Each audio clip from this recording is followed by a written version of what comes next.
আসসালামু আলাইকুম প্রিয় শিক্ষার্থীরা, যে যেখানে আছো আশা করি খুব ভালো আছো। ঢাকা কলেজ কর্তৃক আয়োজিত অনলাইন ক্লাসে তোমাদেরকে স্বাগতম। তোমরা প্রত্যেকেই বাইরে নিজের একেবারেই খুব বেশি প্রয়োজন না হলে বাইরে যাবে না, আর বাইরে গেলে অবশ্যই মাস্ক পরে যাবে। নিজে সুরক্ষিত থাকবে, পরিবারকে সুরক্ষিত রাখবে।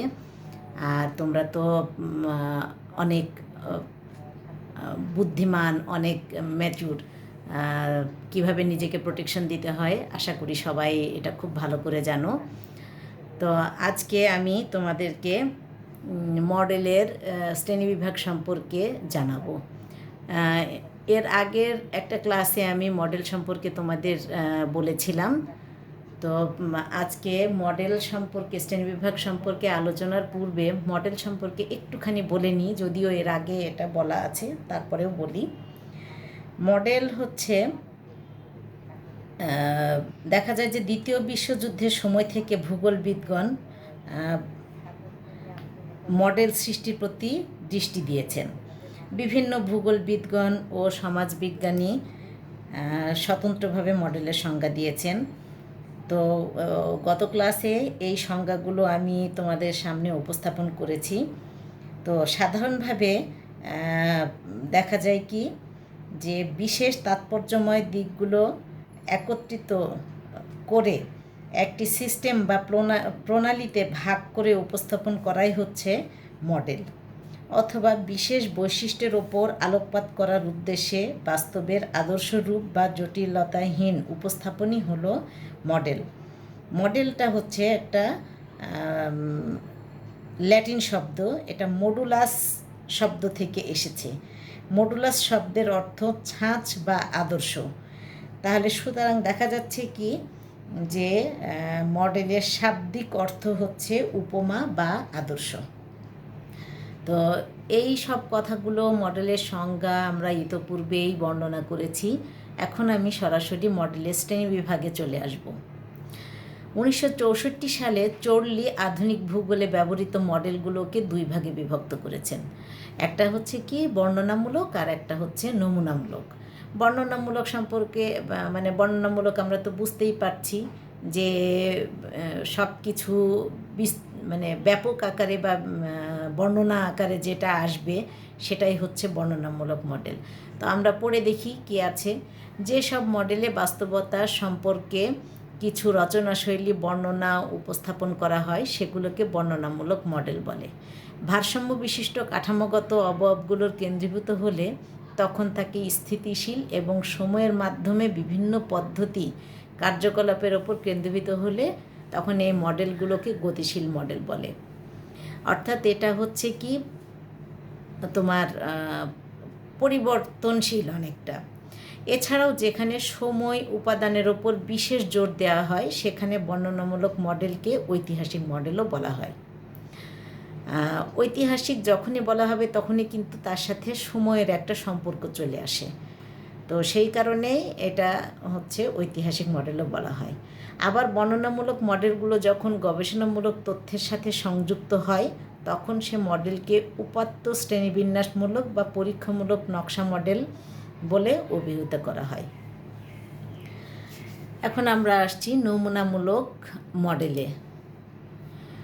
নমুনামূলক মডেল হচ্ছে কি, যে মডেলগুলোতে কিছু বর্ণিত অবস্থার মধ্যে কি ঘটতে পারে সে সম্পর্কে প্রত্যাশা করা হয়, সে মডেলগুলোকে নমুনামূলক মডেল বলা হয়। তো এরপরে কি,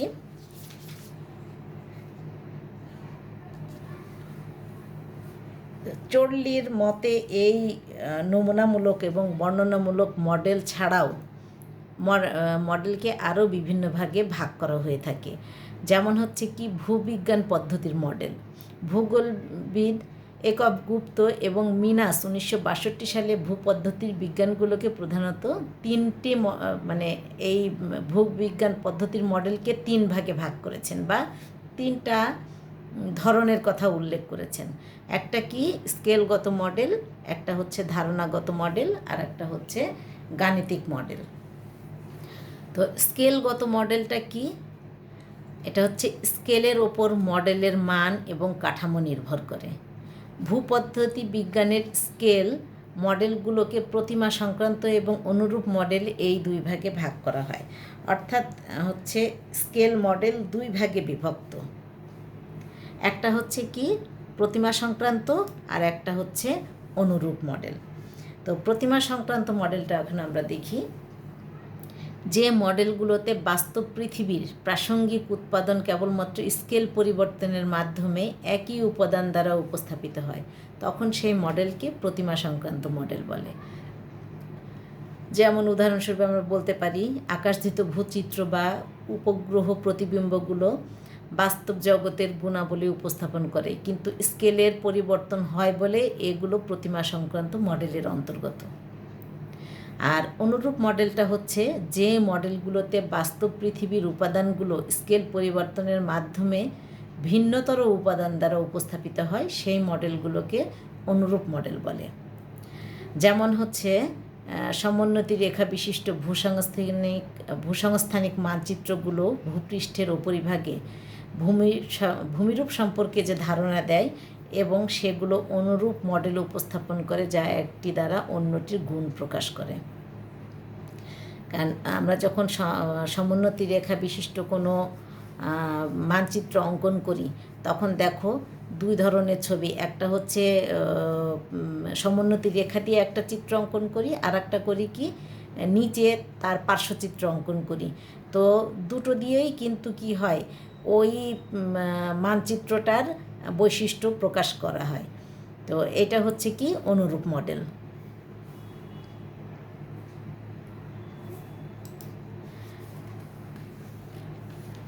আমরা ভূবিজ্ঞান পদ্ধতির মডেলের প্রথমে যেটা পেলাম সেটা হচ্ছে স্কেলগত মডেল। স্কেলগত মডেলের দুটো ভাগ আমরা দেখে ফেললাম, অর্থাৎ হচ্ছে প্রতিমা সংক্রান্ত এবং অনুরূপ মডেল।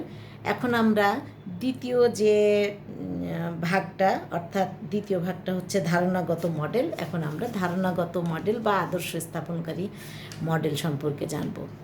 যখন প্রতিমা মডেলগুলো বাস্তবতার ক্ষুদ্র রূপ হিসাবে দেখানো যায়, তখনই অনুরূপ মডেলগুলো অধিকতরভাবে একটি ধারণাগত বা আদর্শ স্থাপনকারী মডেল রূপ লাভ করে।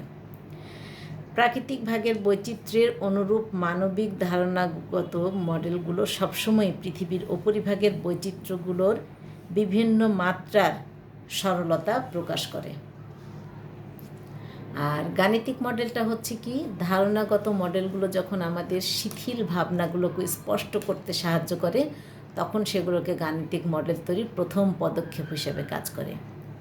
একটি ধারণাগত মডেলের দ্বিতীয় এবং তৃতীয় ধাপ, অর্থাৎ হচ্ছে গাণিতিক মডেলের হচ্ছে দ্বিতীয় এবং এই ধারণাগত মডেলটাই হচ্ছে মডেলের দ্বিতীয় আর তৃতীয় ধাপ। তো ভূবিজ্ঞান পদ্ধতিগুলোর গাণিতিক মডেলের তিনটি শ্রেণী গুরুত্বপূর্ণ। একটা হচ্ছে সম্ভাবনা মডেল, পরিসংখ্যানিক মডেল, নিমিত্তবাদী মডেল। অর্থাৎ গাণিতিক মডেলকে আমরা তিন ভাগে ভাগ করছি। সেটা হচ্ছে কি সম্ভাবনা, পরিসংখ্যানিক এবং হচ্ছে নিমিত্তবাদী। আমরা এই তিনটা সম্পর্কে একটু জানবো এখন। সম্ভাবনা মডেলটা কি? অবিরত প্রক্রিয়া সাধিত হয়, একটি পদ্ধতি বর্ণনা করে এবং এই মডেলগুলো সম্ভাব্য উৎপাদনের প্রতি দৃষ্টি আকর্ষণ করে। সম্ভাব্যতা তত্ত্ব সব সম্ভাব্যতার মডেলের ভিত্তি। এই মডেলগুলো আরোহী সম্ভাব্যতা এবং অবরোহী সম্ভাব্যতা নামক দুই ভাগে বিভক্ত। পর্যবেক্ষিত বিভিন্ন সময় ও দূরত্ব উপাত্তগুলোতে সম্ভাব্যতার মডেলগুলো প্রয়োগ করা হয়। এরপরে হচ্ছে পরিসংখ্যানিক মডেল। এই মডেলগুলো সম্ভাব্যতার মডেলগুলোর মতোই সম্ভাব্যতা ধারণার ওপর ভিত্তি করে গড়ে ওঠে এবং এক্ষেত্রে উপাদানগুলো অক্রম। পরিসংখ্যানিক মডেলগুলোতে প্রচুর সিদ্ধান্তজনিত পরিসংখ্যানিক তত্ত্ব আচরণ নির্ধারণ করে। সেখানে নমুনা উপাত্ত সংগ্রহ করা হয় এবং উপাত্তগুলোর সম্পর্ক পরীক্ষা করা হয়। ভূবিজ্ঞান পদ্ধতিতে ব্যবহৃত পরিসংখ্যানিক মডেল অনেক ও বহুবিধ।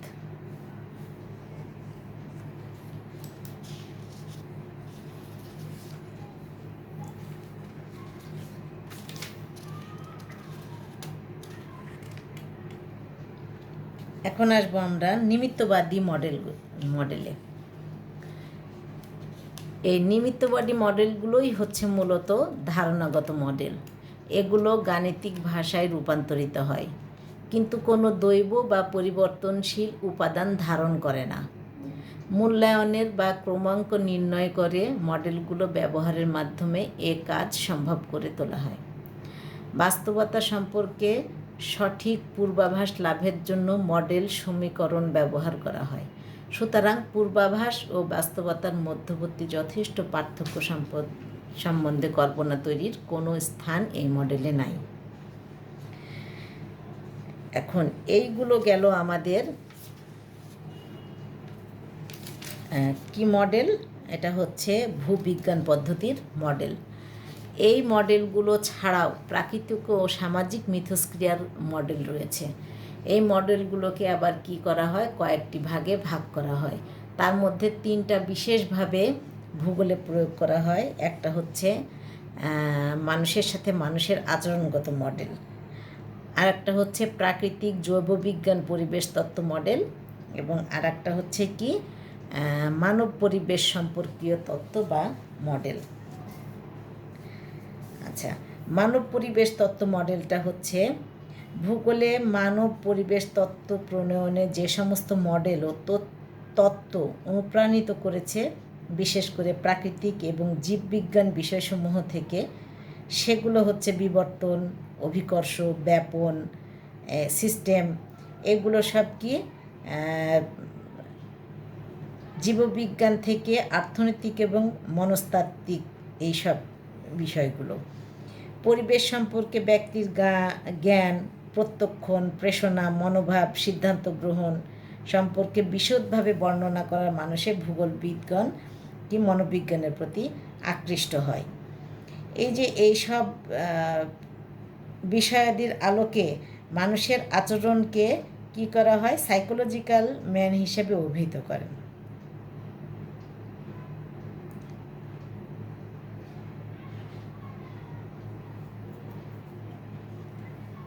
তো এই যে মানুষের বিভিন্ন এই যে আচরণগুলো, মানুষের যে বিভিন্ন আচরণগুলো বা সাইকোলজিক্যাল যে বিষয়গুলো আছে, এগুলোই হচ্ছে এই মানব পরিবেশ তত্ত্ব মডেলের অন্তর্ভুক্ত। এরপরে যেটা আছে সেটা হচ্ছে কি প্রাকৃতিক জীববিজ্ঞান পরিবেশ তত্ত্ব মডেল।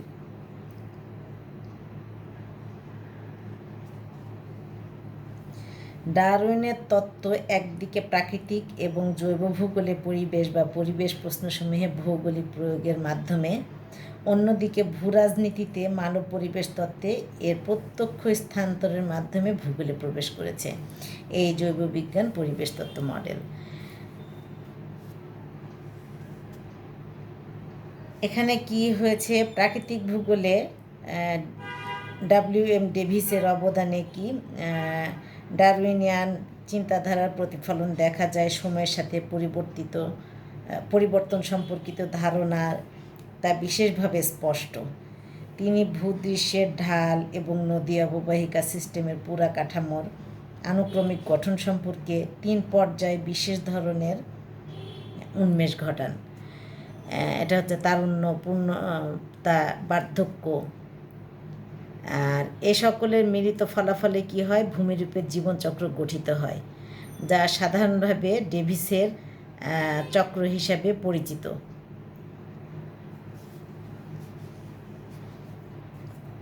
আর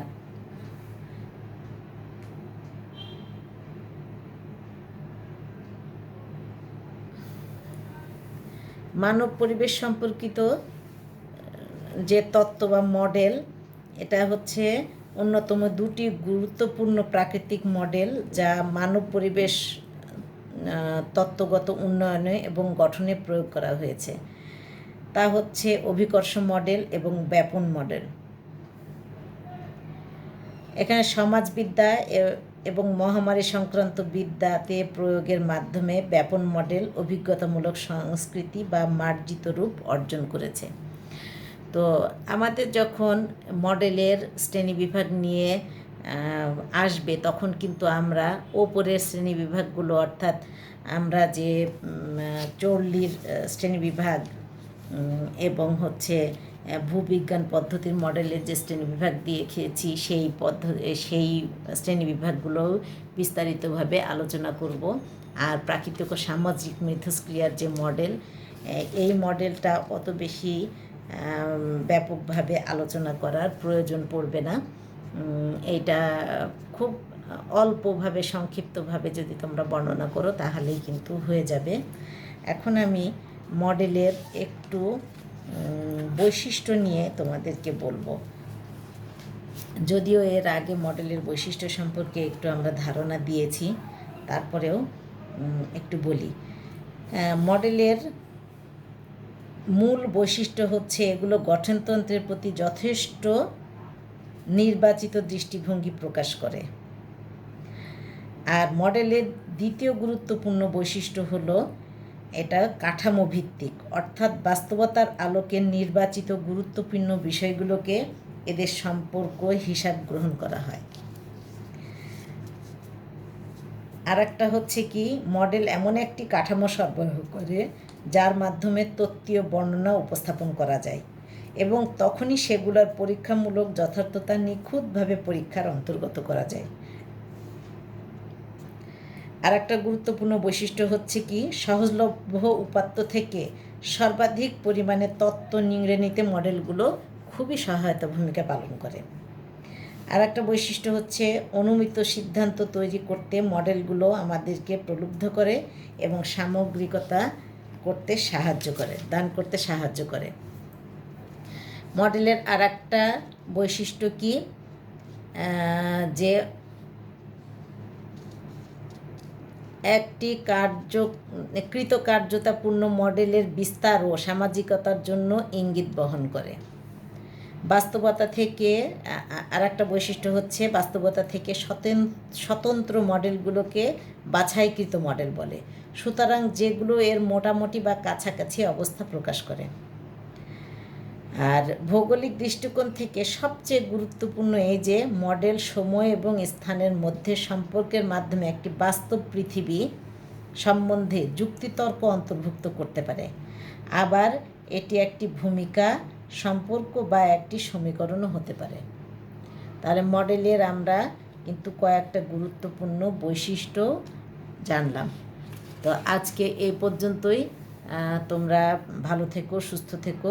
আর মডেল থেকে নর্মালি কোশ্চেন যেটা আছে সেটা হচ্ছে মডেলের সংজ্ঞা, মডেলের বৈশিষ্ট্য এবং এর কার্যকারিতা বা এর কার্যাবলী, এগুলোই আসে। শ্রেণীবিভাগটা একটু কমই আসে। তো তোমরা আরেকটু বইয়ের সাথে মিলিয়ে ভালো করে পড়ে নিও। আজকে এ পর্যন্তই। ভালো থেকো, সুস্থ থেকো, সবাই নিরাপদে থেকো। বাইরে গেলে অবশ্যই মাস্ক পরে যাবে এবং ঘন ঘন হাত স্যানিটাইজ করবে। ধন্যবাদ সবাইকে।